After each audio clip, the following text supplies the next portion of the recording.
DC-dən çox gözəl xəbərlər gətirmişəm. Bunlardan biri də Batman Nightfall trilogiyasıdır. Mövzu belədir ki, Bane Arkham Asylum'da olan bütün məhbusları azad edir. Batman də hamısından döyüşərək artıq yorulur. İndi onu pusuya salaraq onun belini qırır. Batman də müalicədə olanda qatmı qoyan biri lazımdır. O da Ezreal karakteridir. Biz bu seridə yəni Batman'in fiziki və psixoloji olan limitlərini görəcəyik.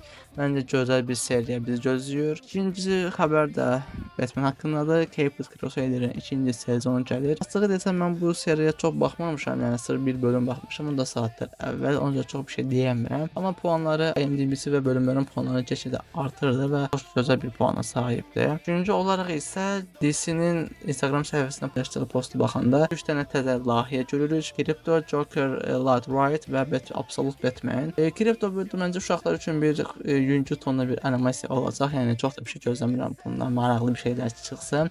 Maraqlandıran iki şey var. Biri Joker Light Riot, bir dənə Absolute Batman. Joker Light Riot'da mövzu belədir ki, Batman öldükdən sonra Joker Batman'in cinayətkarını tapmağa çalışır və o biraz artıq qəhrəmanvari bir rola girir. Burada maraqlı yanlardan biri odur ki, Joker Batman'siz, yəni özünü tapmağa çalışacaq. Məncə çox gözəl bir şey bizi gözləyir deyə bilərəm.